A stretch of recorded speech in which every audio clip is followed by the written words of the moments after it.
इस वीडियो में हम जानेंगे एनआरआई बैंक अकाउंट्स।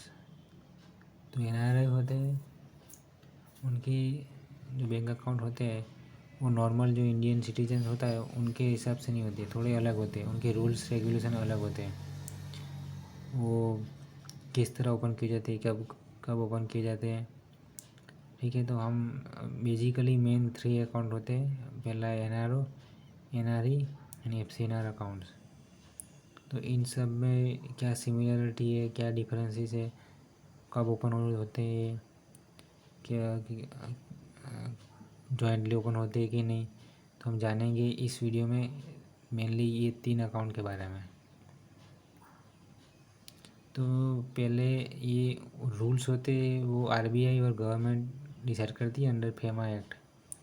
तो हम जब जानते हैं तो एनआरआई से भी अकेला वो एनआरआई नहीं है। हम पहले समझते हैं सब जो जितने भी भारत में नहीं रहते वो सब एनआरआई है, पर ऐसा नहीं है। एनआरआई में 3 कैटेगरी। एक तो एनआरआई खुद, कोई पर्सन ऑफ इंडियन ओरिजिन, उसे बोलते हैं पीआईओ, और तीसरा है ओवरसीज सिटीजन ऑफ इंडिया। तो अब जानेंगे कि इन तीनों में डिफरेंस क्या है। ठीक है, तो बेसिक डिफरेंस और हम सिमिलरिटी देख लेते हैं। तो एनआरआई होता है वो जनरली क्या होता है, वो passport holder of India but resident of foreign country. Basically वो क्या होता है, जैसे वो इंडियन, वो है तो इंडिया का, मतलब उसके पास पासपोर्ट इंडिया का है, पर अभी जैसे वो एम्प्लॉयमेंट के लिए या फिर स्टडी के लिए बाहर गया है या फिर कोई बिजनेस पर्पज़ के लिए बाहर गया है। ठीक है, तो जनरली उसे हम एनआरआई बोलते हैं। तो ये क्या है, पर्सन ऑफ इंडियन ओरिजिन और ओवरसीज सिटीजन ऑफ इंडिया क्या है। तो ये इस दोनों में डिफरेंस ये है कि एनआरआई और इन दोनों में डिफरेंस में बेसिकली ये है कि इनमें वो जो होता है उसके पासपोर्ट होल्डर इंडिया का नहीं होता है, वो होता है किसी और कंट्री का।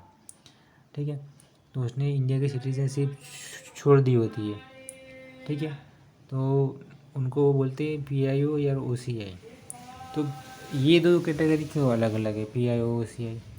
तो पहले क्या था, जब जो पर्सन ऑफ इंडियन ओरिजिन है उस कैटेगरी में अगर आओ तो उसको वीज़ा की ज़रूरत थी। वो 15 ईयर्स का वीज़ा मिलता था वो, अगर आप लोगों को, और उसमें पीओआई कार्ड भी मिलता था। ठीक है, पर उसमें पर आपको कुछ 6 मंथ में अगर आप इंडिया में हो तो पुलिस स्टेशन में जाके वेरिफिकेशन करवाना पड़ता है, ऐसा कुछ फॉर्मेलिटीज़ होती है। जबकि ओवरसीज सिटीजन ऑफ इंडिया में क्या है, अगर आपने ओसीआई कार्ड ले लिया तो आप इंडिया लाइफ टाइम के लिए विजिट कर सकते हो विदाउट वीज़ा। ठीक है, तो ये इसलिए बनाया गया कि जैसे क्या इंडिया ड्यूअल सिटीजनशिप वो नहीं देती। अगर आपने भारत की नागरिकता छोड़ दी है तो भारत क्या करता है, किसी और नागरिकता वाले को भारत की सिटीजनशिप नहीं देता। तो जितने भी लोग ने भारत की नागरिकता छोड़ दी है, अगर इंडिया के साथ कनेक्ट होना चाहते हैं तो वो ओसीए कार्ड से होते हैं। फॉर एग्जांपल मान लो कि अक्षय कुमार, वो इंडियन सिटीजनशिप नहीं है अभी, वो है कनाडा का। ठीक है, उसने कैनेडियन सिटीजनशिप ले ली है, फिर भी वो इंडिया में रह रहा है, तो उसके पास होगा ओसीआई कार्ड। ठीक है, तो ओसीआई का, तो ओसीआई कार्ड के द्वारा वो इंडिया में लाइफ टाइम कभी भी रह सकता है, और वो सिटीजनशिप होल्डर इंडिया का नहीं कहलाएगा। तो उसे बोलते हैं ओवरसीज सिटीजन ऑफ इंडिया।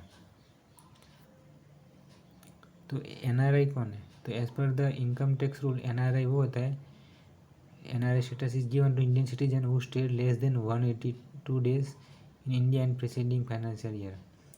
तो जब लास्ट फाइनेंशियल ईयर में वो अगर 182 डेज से कम रहा है तो उसे एज पर इनकम टैक्स उसे हम बोलते हैं एनआरआई। ठीक है, भले वो इंडियन सिटीजन हो, पर वो अगर 182 डेज से कम समय के लिए इंडिया में रहा, कहीं अब्रॉड रहा है, तो उसे एनआरआई किया जाता है कंसिडर।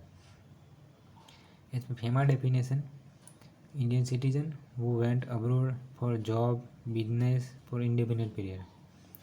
तो इसमें फेमा डेफिनेशन के हिसाब से इंडियन सिटीजन जो वो अब्रॉड गया है जॉब बिजनेस पर, कोई टाइम फिक्स नहीं है, इंडेफिनिट पीरियड है, उसे भी एनआरआई बोलते हैं। सेकंड है Indian citizen working abroad on assignment with foreign government agencies और international multinational agency, for example UNO, IMF and world bank. तो जितने भी लोग हैं जो इंडियन है सिटीजन, वो जो IMF वर्ल्ड बैंक में काम करते हैं, उसको भी NRA कंसिडर किया जाता है। थर्ड है official from state and central government और PSU वर्किंग अब्रॉड। तो जितने भी अगर कोई स्टेट गवर्नमेंट, सेंट्रल गवर्नमेंट या फिर PSU या फिर पब्लिक सेक्टर बैंक के एम्प्लॉई है, वो अब्रॉड का वर्क कर रहे हैं, तो उन्हें भी NRA कंसिडर किया जाता है। और as per RBI definition, students going for studies to foreign countries can also भी कंसिडर एज NRI। तो स्टूडेंट जो जितने भी जाते हैं बाहर स्टडी करने के लिए, वो भी NRI माने जाते हैं। ठीक है, तो अब POI और OCI क्या है? तो पहले ही क्या था, दोनों अलग अलग स्कीम थी, पर आफ्टर 2016 गवर्नमेंट ने दोनों को स्कीम को मर्ज कर दिया। वो सभी अभी OCI में आ गई, मतलब ओवरसीज सिटीजन ऑफ इंडिया। क्योंकि पहले PIO में काफ़ी तकलीफ थी, उनको बहुत प्रॉब्लम फेस करना पड़ता था, जैसे पुलिस वेरिफिकेशन करवाना पड़ता है, 15 साल का वीज़ा मिलता था, ठीक है, और काफ़ी कुछ रेस्ट्रिक्शन थे। इसलिए गवर्नमेंट ने सभी को after 2016 all POI card holders are deem to be OCI card holder. तो सबको OCI कहेंगे। तो अभी नेक्स्ट में हम जितना भी हम बोलेंगे वो सब PIO या OCI दोनों के लिए रूल सेम ही रहेगा। तो ये POI और OCI किसे बोलते हैं? तो वो पहला है कि वो citizen of India by virtue constitution of India और सिटीजन एक्ट 1995। तो वो भारत का सिटीजन था as per the constitution of India और सिटीजनशिप एक्ट इंडिया, पर अब वो भारत का सिटीजन नहीं है, ठीक है, वो किसी और कंट्री का पासपोर्ट होल्ड कर रहा है, ठीक है। सेकंड है वो belong to territory that become part of India after 15 August 1947। तो वो आफ्टर 15 अगस्त 1947 जो टेरिटरी बनी, जैसे कि अंडमान निकोबार, वो उस समय वो भारत का सिटीजन माना जाएगा, पर अब वो किसी और कंट्री का पासपोर्ट होल्डर है, तो उसे भी PIO या OCI में कंसिडर किया जाएगा, ठीक है। तो थर्ड है वो इज चाइल्ड और ग्रैंड चाइल्ड और great grand child of citizen of India.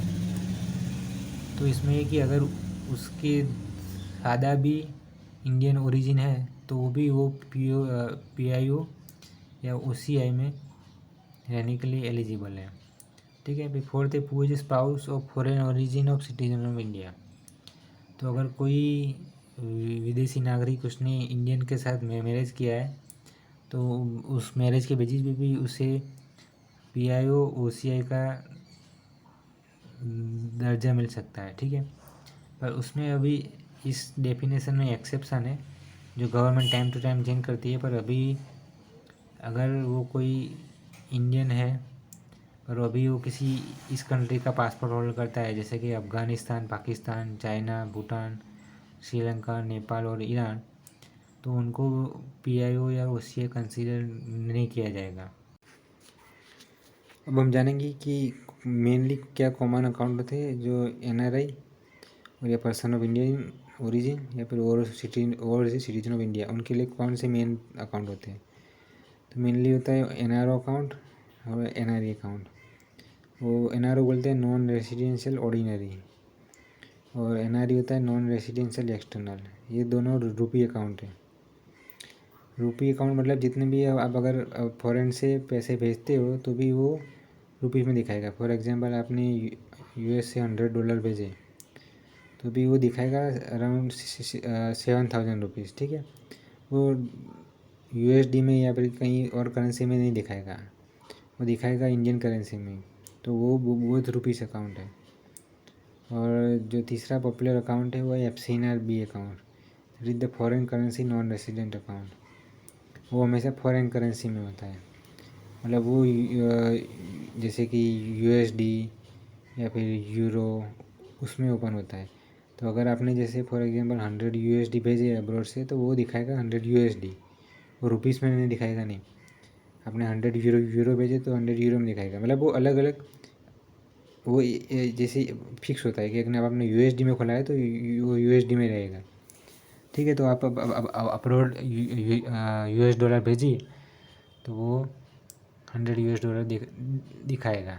ठीक है, अब पहले जानेंगे कि ये दोनों रुपी अकाउंट है, एनआरओ एनआरई, ये इनमें डिफरेंस क्या है, तो इनका क्या पर्पज़ अलग क्यों बनाया है। दोनों अगर रुपी अकाउंट है फिर ये एनआरओ एनआरई बनाने की क्या क्या ज़रूरत थी।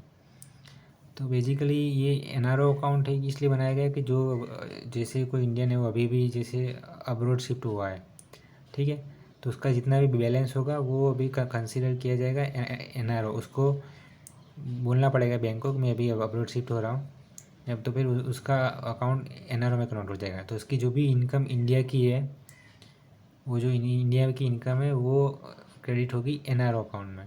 तो मतलब ये माना जाता है कि जो भी आपकी इंडिया की इनकम है, जो आपने पहले इन्वेस्टमेंट किया है या फिर आपका कुछ भी है, जो आपकी सैलरी की इनकम है जितनी भी है, वो आपको आपकी क्रेडिट होनी चाहिए एनआरओ अकाउंट में। तो वो पर्पज़ एनआरओ अकाउंट का है to credit income generated in India.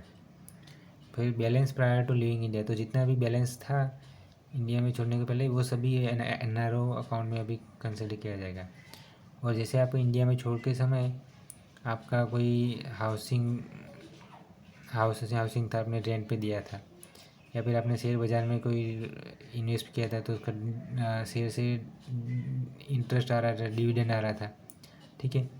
फिर एलआईसी में कोई इन्वेस्टमेंट किया था आपने इंडिया से जाने से पहले, तो उसकी जो मैच्योरिटी है वो सब एनआरओ अकाउंट में क्रेडिट होनी चाहिए। और वो नॉन रीपेट्रेबल चीज़ है, मतलब उसको आप अब्रॉड भेज नहीं सकते। ऐसे आप भेज सकते हो पर उसके बहुत रूल्स एंड रेगुलेशन फॉलो करने पड़ते हैं। और जनरली आप एनआरओ अकाउंट से इजीली पैसा अपनी कंट्रीज़ में, जैसे अगर आप यूएस में रह रहे हो तो भेज नहीं सकते। अब एनआरई अकाउंट का पर्पज़ क्या है। एनआरई अकाउंट इसलिए बनाया गया कि to credit income generated from abroad foreign countries. तो जितनी भी जैसे आपने इनकम अब्रॉड से कमाई है, फॉरेन कंट्रीज से कमाई है, वो अगर आपको इंडिया में करनी है, पार्क करनी है जैसे, तो आप अगर अकाउंट खोलेंगे तो वो एनआरई अकाउंट होगा। ठीक है, तो इसमें आपको ये बेनिफिट मिलेगा कि फुल रीपेट्रेशन पॉसिबल, मतलब जितना भी आपने इंडिया में अमाउंट पार्क किया उस पर और इंटरेस्ट मिला, वो पूरे का पूरा आप इजीली ट्रांसफ़र कर सकते हो, कोई टैक्स पे करने की ज़रूरत नहीं है। ठीक है, तो इसमें आपको टैक्स फ्री रिटर्न भी मिलता है। तो बेसिकली ये क्या है, गवर्नमेंट ने ये क्यों बनाया है, क्योंकि उससे गवर्नमेंट की और बैंक की भी डिपॉजिट बढ़ती है। क्योंकि अब्रॉड से जो इनकम होती है वो काफ़ी आती है, वो अगर इंडिया में पार्क होती है तो गवर्नमेंट को भी बेनिफिट होता है, इंडियन बैंक को भी बेनिफिट होता है। तो इसलिए गवर्नमेंट ने इसमें काफ़ी टैक्स फ्री रिटर्न दिया हुआ है, इंटरेस्ट पूरा टैक्स फ्री है, फुल रीपेट्रेशन पॉसिबल है। ठीक है, तो बेसिकली ये दो मेन पर्पज़ है। तो भी एनआरओ अकाउंट कौन ओपन कर सकता है, तो when resident becomes non resident his domestic account has to be reregistered as NRO account. तो मतलब जब रेसिडेंट नॉन रेसिडेंट बन जाता है, जैसे अब वो देश को चला गया, तो इसको इन्फॉर्म करना पड़ेगा अपनी बैंक को, तो वो अकाउंट वो एनआरओ कर देंगे। अगर वो नहीं करता तो उसको पेनल्टी पे करनी पड़ती है। तो as per the FEMA rules the penalty for not converting resident account to NRO account is 3 times the amount involve और 2 lakh and sum is not quantifiable. Okay, तो उसको इतनी पेनल्टी पे करनी पड़ेगी। तो और कौन ओपन करा सकता है एनआरओ अकाउंट, तो any person resident outside India. तो अगर एनआरआई हो, अदर पीआई हो, ओसीआई हो, उसको अगर इंडिया में अगर अकाउंट ओपन करवाना है, इंडिया की में कहीं इन्वेस्टमेंट या फिर इंडिया में कोई प्रॉपर्टी है उसमें से कोई आ रही है, उसमें से इनकम, तो वो एनआरओ अकाउंट ओपन करा सकता है। ठीक है, फिर उसमें अकाउंट में कुछ कंट्रीज़ के लिए रिस्ट्रिक्शन है, जैसे opening accounts of individuals entities of Pakistan nationality और ownership requires prior approval RBI. तो अगर आप पाकिस्तान के इंडिविजुअल हो या फिर पाकिस्तान के कोई बिजनेस के नाम पे अकाउंट खुलवाना है, ठीक है, तो आपको तो वो एनआरओ अकाउंट में आपको आरबीआई की अप्रूवल चाहिए, उसके बगैर आप अकाउंट नहीं खुला सकते। पर बांग्ला और opening of accounts of entities of Bangladesh ownership require power approve RBI। तो इसमें डिफरेंस क्या है, पाकिस्तान जो बांग्लादेश की इंडिविजुअल है वो अकाउंट खुला सकते हैं विदाउट RBI अप्रूवल, पर उनकी जो एंटिटी जो बिजनेसिस वो अकाउंट नहीं खुला सकते NRO अकाउंट इंडिया में, ठीक है, विदाउट प्रायर अप्रूवल RBI। तो ये डिफरेंस है इसमें। तो यहाँ पे है कि हाउ और इंडिविजुअल बांग्लादेश में be allowed to open account without prior permission of RBI subject to individual holding a valid visa and valid residential permit issued by FRO and FRRO। ठीक है, तो अगर आपको बांग्लादेश के सिटीजन हो और आपको वैलिड वीज़ा है इंडिया का और प्रायर परमिशन है या FRO और FRRO से, तो आप NRO अकाउंट ओपन करा सकते हैं without RBI permission. From December 2019 RBI ने जितने भी माइनॉरिटीज़ है पाकिस्तान और बांग्लादेश के इंडिविजुअल्स, उनके लिए बोले कि वो easily account NRO account open कर सकते हैं। पहले वो ओपन नहीं कर सकते थे। तो कौन कौन माइनॉरिटीज़, जैसे Hindus, Sikhs, Buddhist, Jain, पारसीस and Christians, वो पाकिस्तान और बांग्लादेश के वो अपनी NRO अकाउंट ओपन करा सकते हैं। तो और कौन NRO अकाउंट ओपन कर सकते हैं, जैसे फॉरेनर है, वो कोई फॉरेन टूरिस्ट है, वो अगर आया हुआ है, जैसे वो शॉर्ट वीज़ा में आया है, टूरिस्ट वीज़ा पे, तो वो क्या होगा, एक साथ तो अपना पैसा रखेगा नहीं जेब में, रखेगा तो उसको थोड़ा नुकसान है कि कुछ चोरी हो गया, ठीक है, तो वो क्या कर सकता है, NRO अकाउंट ओपन कर सकता है। तो वो अपने जो जितने भी अब्रॉड से पैसे लेके आया है वो पहले उससे NRO अकाउंट ओपन कर दे, और जब भी ज़रूर है तो बीच में तो कहीं से भी पैसा निकाल सकता है, ठीक है, तो इसके लिए वो भी NRO अकाउंट ओपन कर सकते हैं। और अगर कोई एम्प्लॉयमेंट के लिए आया है, पर एक ही जगह 6 मंथ से कम समय के लिए कोई फॉरेनर यहाँ पे अगर एम्प्लॉयमेंट के लिए आया है, तो भी वो NRO अकाउंट ओपन कर सकता है, ठीक है। पर इस फॉरेनर के लिए लिमिट ये है कि account should be close with in 6 month, वो अकाउंट 6 मंथ के अंदर बंद करना होगा उनको, ठीक है, ये उसमें लिमिटेशन है, वो 6 मंथ से ज़्यादा अकाउंट ये रख नहीं सकते। तो ये can be open by remitting funds from abroad और by sale of foreign exchange brought him in India. तो अब्रॉड से भी वो जो रिमिट करके भी अकाउंट ओपन कर सकते हैं, या फिर फॉरेन एक्सचेंज को जो पैसा से फॉरेन एक्सचेंज से भी वो NRO अकाउंट ओपन कर सकते हैं। फिर इसमें should not be credited with local funds other than interest.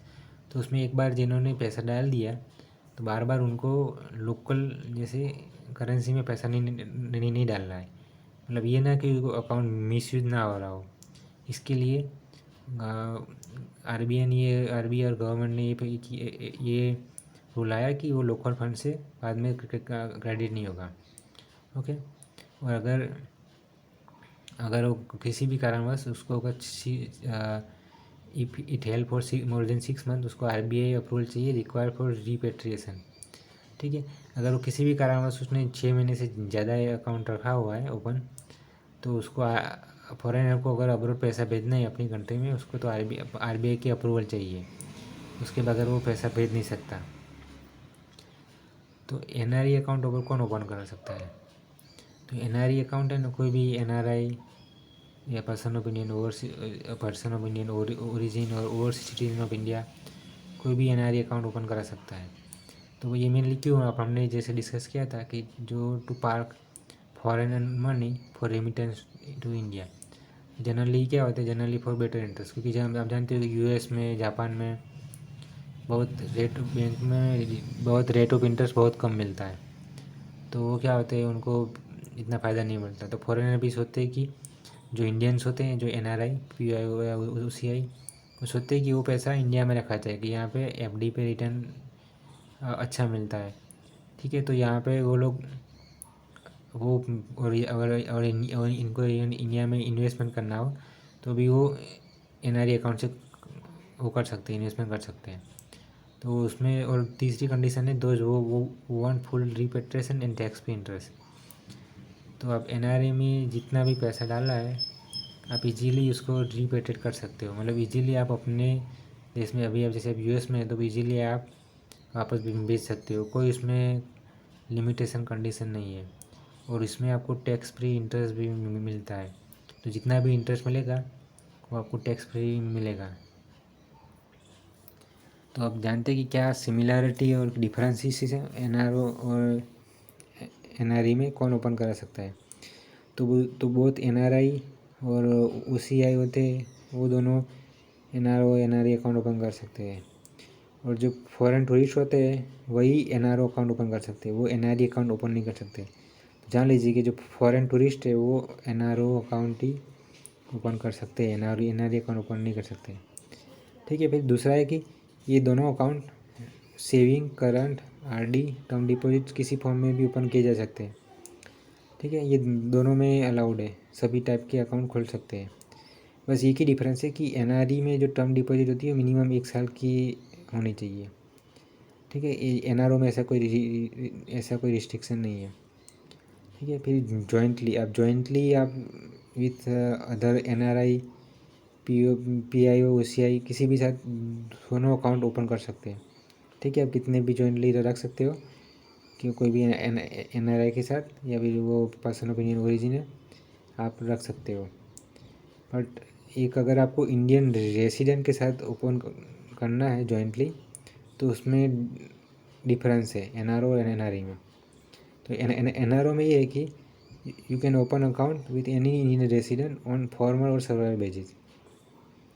तो फॉर्मल और सर्वाइवल का बेसिस ये मतलब ये हुआ कि जब तक वो आदमी ज़िंदा है, फॉर्मल मतलब जो अकाउंट होल्डर, तब तक वही अकाउंट यूज करेगा। अगर उसको कुछ हो गया जाता है तो उसके बाद जो सर्वाइवर है वो अकाउंट का वो यूज कर सकता है, या फिर अकाउंट का पैसा उसको मिलेगा।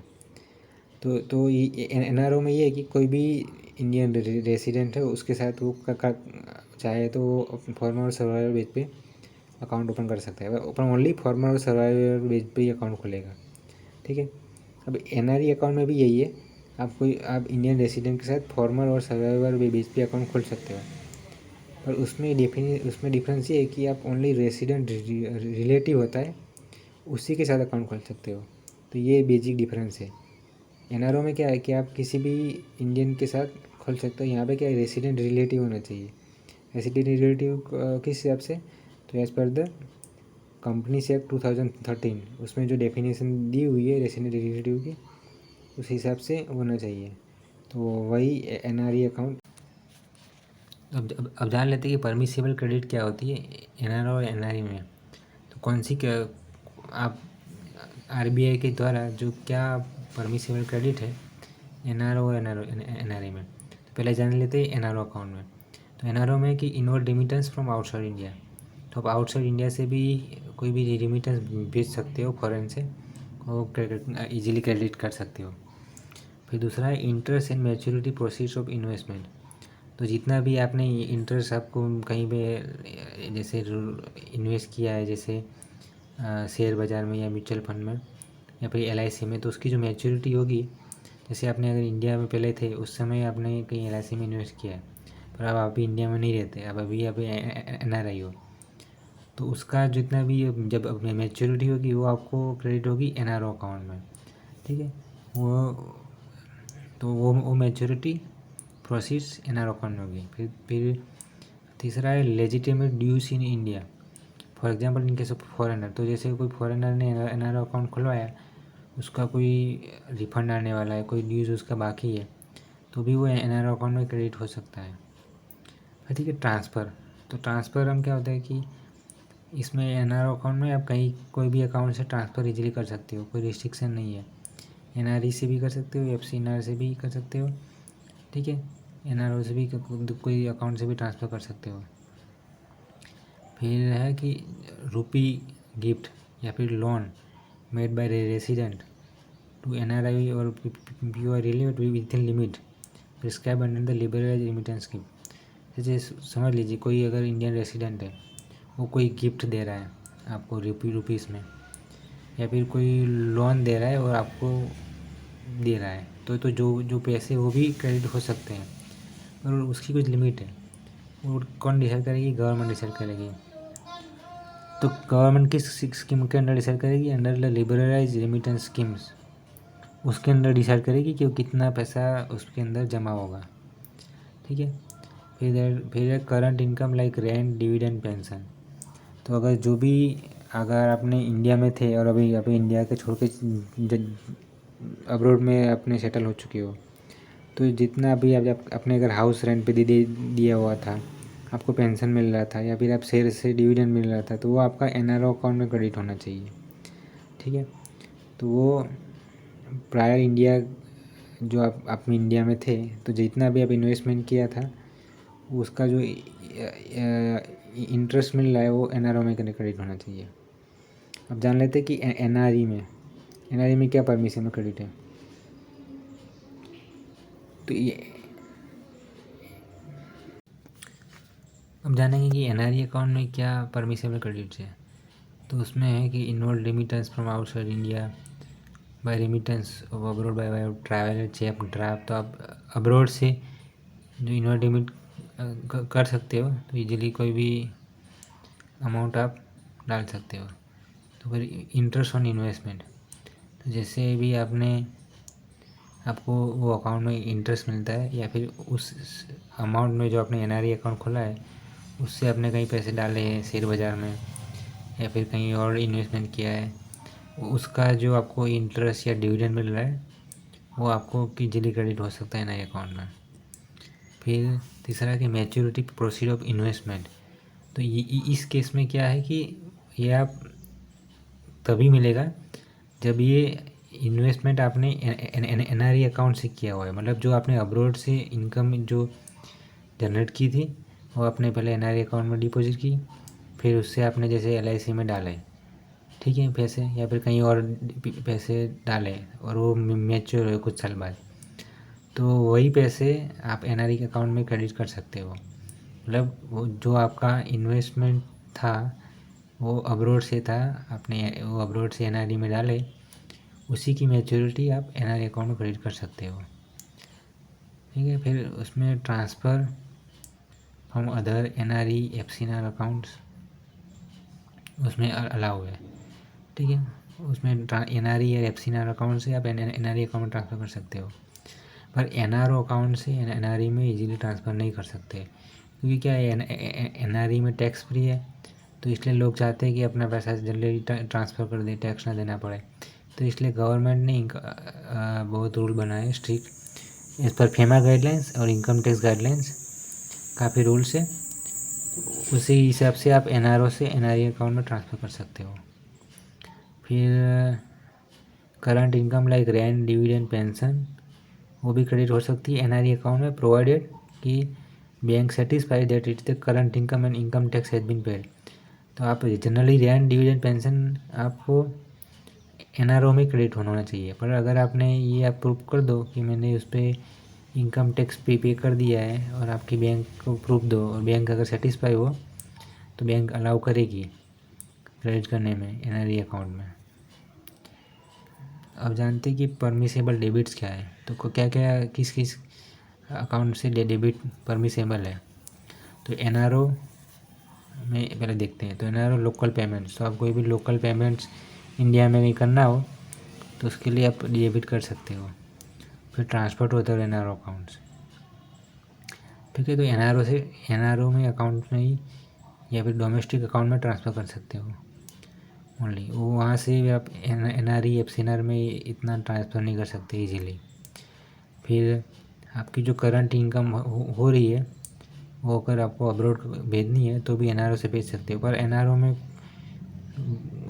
रिस्ट्रिक्शन है। मेन रिस्ट्रिक्शन ये है कि आप ओनली 1 यूएसडी मिलियन पर फाइनेंशियल ईयर उतना ही आप रिमिट कर सकते हो।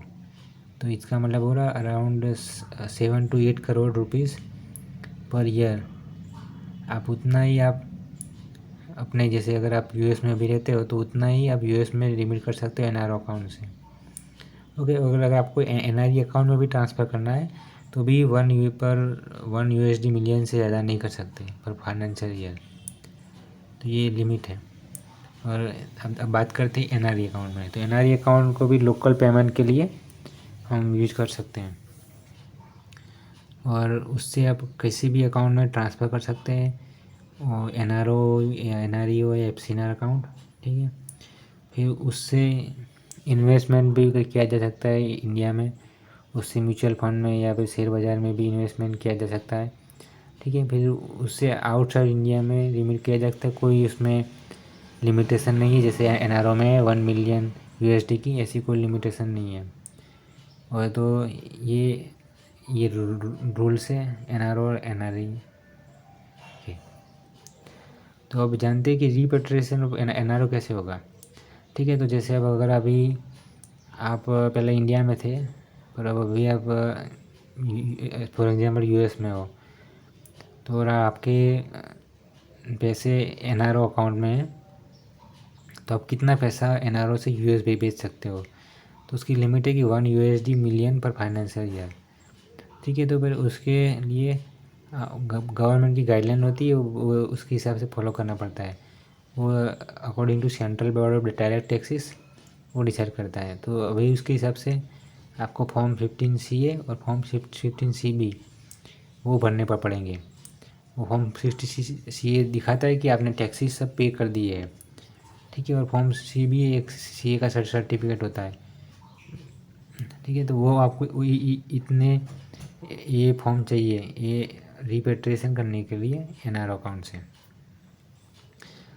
तो आप ये होता है कि पावर ऑफ अटॉर्नी, तो आप अकाउंट में both NRO as well as NRE account में पावर ऑफ अटॉर्नी दे सकते हो। पावर ऑफ अटॉर्नी क्या होता है, कोई भी जैसे आपके बिहाफ में अकाउंट ऑपरेट कर सकता है।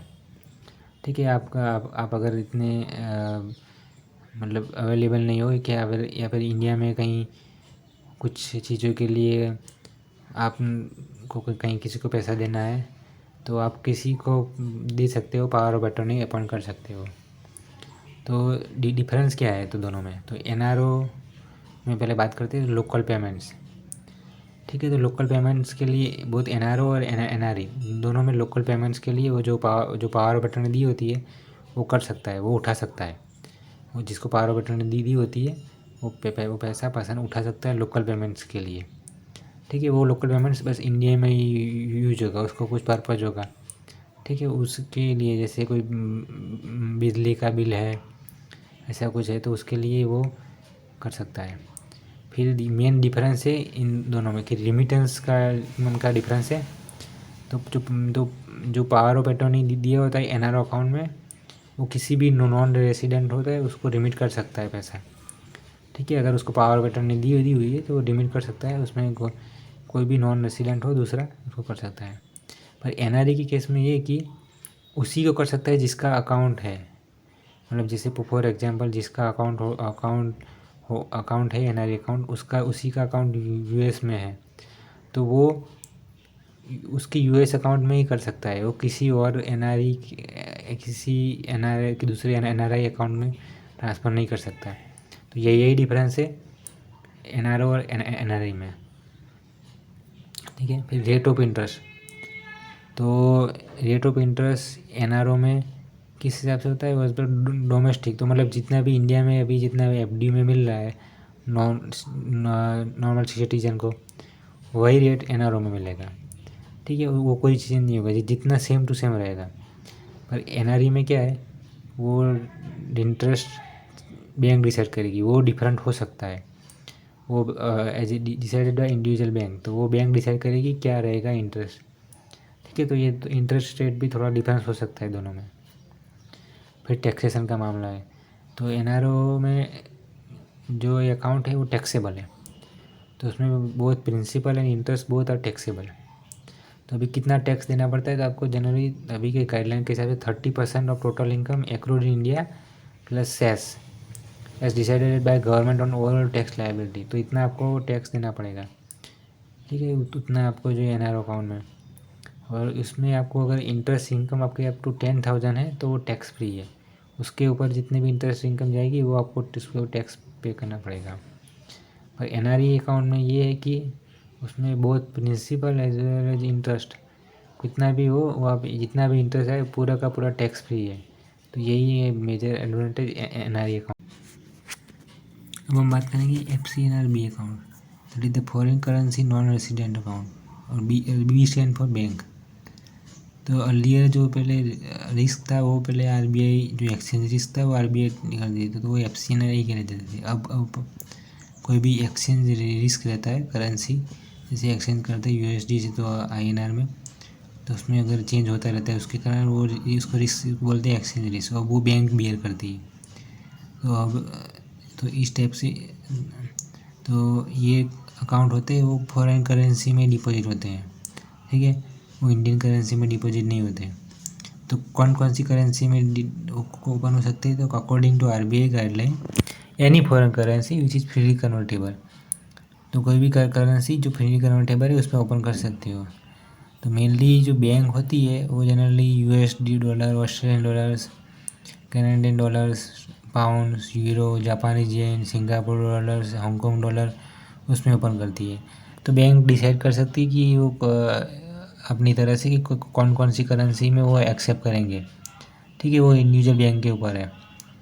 तो इसमें ये जैसे कस्टमर को क्या फ़ायदा रहता है, जैसे अगर कोई डिपॉजिटर है तो उसमें उसको ये फ़ायदा रहता है कि उसमें एक्सचेंज रिस्क नहीं रहता है, ठीक है। तो एक्सचेंज रिस्क क्या होता है, जैसे पहले एक यूएसडी था 50 रुपये, अभी एक यूएसडी है 70 रुपीज़।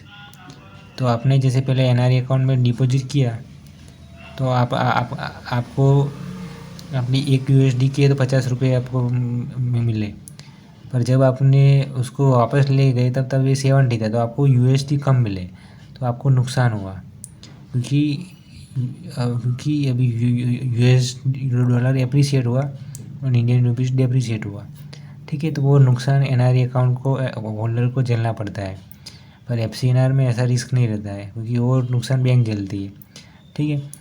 तो इसमें ये अकाउंट होल्डर को कोई एक्सचेंज रिस्क नहीं रहेगा। अगर उसने 100 यूएस डॉलर इन्वेस्ट किए और अगर फॉर एग्जांपल उसमें 2% इंटरेस्ट है तो उसको डॉलर के 2% के हिसाब से मिलेगा, भले वो डॉलर अभी 75 हो या 80 रुपीज़ हो या कितने भी हो, उनको 2% के हिसाब से मिल जाएगा। तो वो can open FCNR B account. तो NRI, person of Indian origin और सिटीजन ऑफ इंडिया कोई भी ओपन करा सकता है फॉरेन करेंसी में, ठीक है। फिर इंडिविजुअल और entities of Pakistan and Bangladesh require prior approval of RBI. फिर इसमें क्या है कि जॉइंट अकाउंट वह परमिट कर सकते हैं with 2 or more NRI, POI, OCI with any mode, for example jointly by both either or survivor anyone, मतलब कोई भी एनआरआई के साथ आप अकाउंट ओपन कर सकते हैं जॉइंटली। और आप रेसिडेंट अगर कोई है उसके साथ अकाउंट ओपन करना है, जैसे कोई इंडियन रेसिडेंट है इंडिया में रहता है उसके साथ ओपन करना है तो फॉर्मल और सर्वाइवर बेस पे ही ओपन कर सकते हो, ठीक है। तो उसमें रेसिडेंट रिलेटिव की डेफिनेशन क्या है, as per the companies act 2013, ठीक है। तो उसके साथ ही आप ओपन कर सकते हो, किसी और के साथ तो नहीं कर सकते ओपन, और वो भी फॉर्मल और सर्वाइवर बेस पे ही होगा, मतलब जब अकाउंट होल्डर की डेथ होगी तभी वो सर्वाइवर यूज कर पाएगा, ओके। और इधर एक और है कि इधर कोई पावर ऑफ अटॉर्नी नहीं मिलती रेसिडेंट रिलेटिव को। क्यों नहीं मिलती, क्योंकि उसमें लोकल पेमेंट अलाउ ही नहीं विड्रॉल, क्योंकि ये बस ओनली इन्वेस्टमेंट का रहेगा ये, तो इसमें कोई लोकल विड्रॉल नहीं है। तो पावर ऑफ अटॉर्नी होल्डर ये ऑपरेट अकाउंट ओपन नहीं कर सकता। और दूसरा फीचर है कि ये टर्म डिपॉजिट में ओपन होता है, कोई सेविंग्स या आरडी करंट में कुछ नहीं होता, ओनली टर्म डिपॉजिट मतलब फिक्स डिपॉजिट में ही वही ओपन होगा। और उसमें है कि from not less than 1 year to not more than 5 year, तो ये 1 साल से 5 साल के बीच में के गैप में ही ओपन होता है, ठीक है। तो इसमें एक परमिटेड क्रेडिट क्या है, तो ये जब आउटसाइड आप ये अकाउंट ओपन करने के लिए जो भेजते हो वही है परमिसेबल क्रेडिट। तो जैसे आपने 100 यूएसडी भेजा है तो 100 यूएसडी बस वही, उससे आप एफसीएनआर अकाउंट खोलोगे, तो और या फिर कहीं और अकाउंट से आप भेज रहे हो, ठीक है। और इसमें डेबिट क्या है, तो डेबिट ये इसमें आप कोई भी विड्रॉल नहीं कर सकते।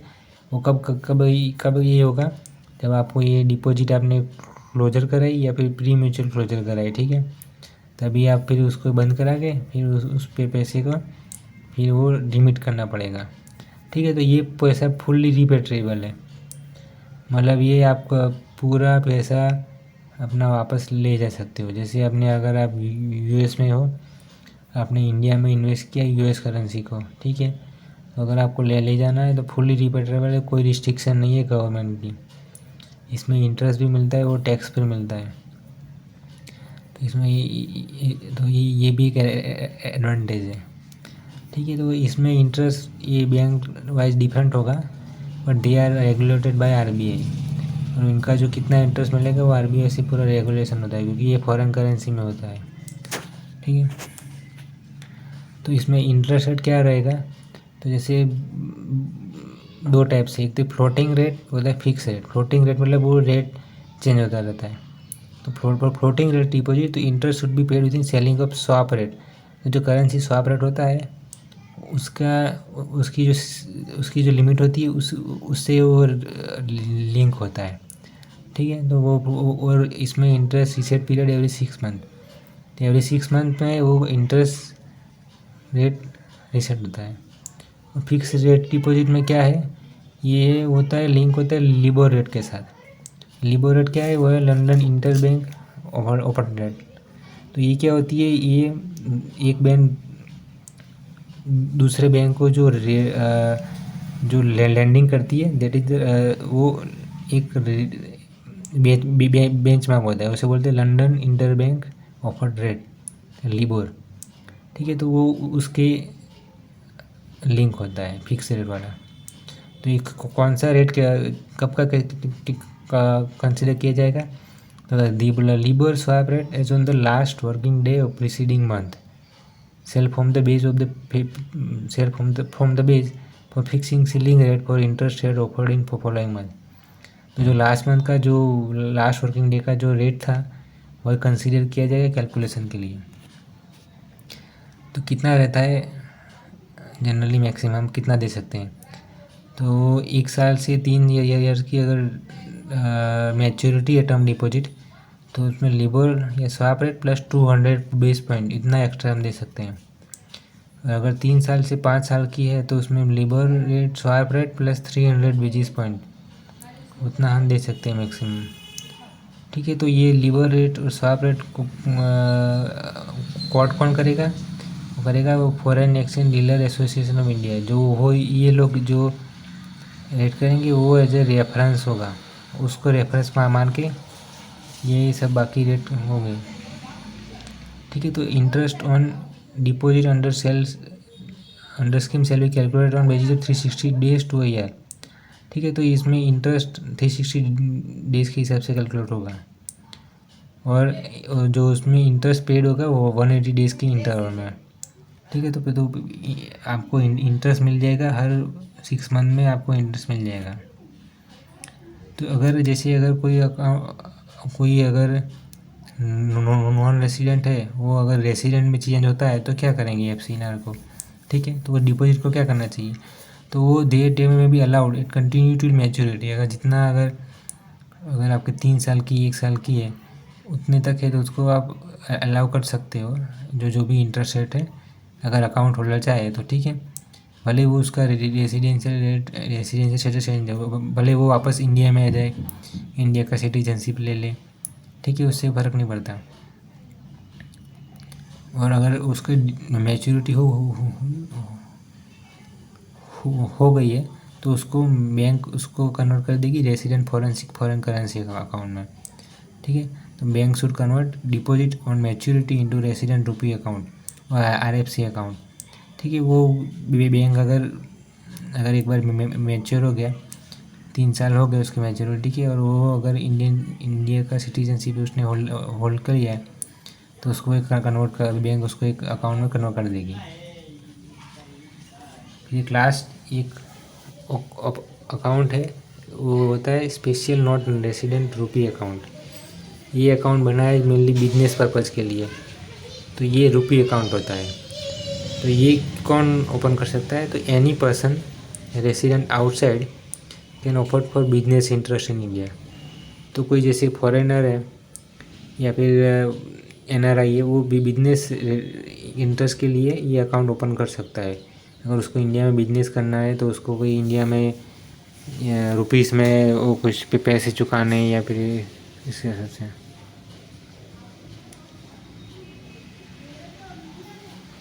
तो उसमें opening of Pakistan Bangladesh individual or enterprise require prior approval of RBI। तो अगर पाकिस्तान या बांग्लादेश का कोई इंडिविजुअल है या फिर बिजनेस है तो उसको अकाउंट ओपन करना होगा तो RBI की परमिशन लेनी पड़ेगी। और ये फॉरेन करेंसी में ये रुपी अकाउंट है, ठीक है। तो इसमें ये होगा कि इसमें कोई भी इंटरेस्ट पे नहीं होगा, ये याद रखना होगा। बाकी अकाउंट में इंटरेस्ट पे होता है, इसमें कोई भी इंटरेस्ट पे नहीं होगा, ठीक है। इसमें मॉनिटर होगा कि debit and credit should be as per the business operation only, कि ये इलीगल एक्टिविटी के लिए ये ना हो, ये मतलब बिजनेस के हिसाब से ही ऑपरेट हो रहा है, इस हिसाब से डेबिट क्रेडिट होगा। और no operation should be allowed in account after 7 years. तो ये अकाउंट आफ्टर 7 ईयर्स के बाद क्लोज होना चाहिए, इसमें कोई भी ऑपरेशन अलाउ नहीं होगा, ठीक है। इसमें फुल रिपेट्रिएशन अवेलेबल है, तो जितना भी पैसा बचेगा वो भी जितना भी पैसा रहेगा उसका आप अपने कंट्री में बेच सकते हो। तो ऑल ट्रांजेक्शन इन ऐसे another account will be subject to payment of applicable taxes India. तो जितने भी ट्रांजेक्शन है उसमें जो एप्लीकेबल टैक्स होता है वो आपको पे करना होगा इस अकाउंट में। और इसमें इस अकाउंट में transfer from NRO account to SNRO account are prohibited. तो स्ट्रिक्टली प्रोहिबिटेड है NRO से SNRO अकाउंट में, ठीक है। और अगर वो NRI है या फिर कोई ये फॉरेनर है वो अपना रेसिडेंट चेंज करता है, वो अगर इंडियन सिटीजनशिप होल्ड करता है तो देन SNRO अकाउंट में भी डेजिग्नेटेड रेसिडेंट रुपी अकाउंट, ठीक है। अगर अपना सिटीजनशिप चेंज करके इंडिया का पासपोर्ट होल्डर बनता है तो उसको रेसिडेंट रुपी अकाउंट हम कन्वर्ट कर सकते हैं।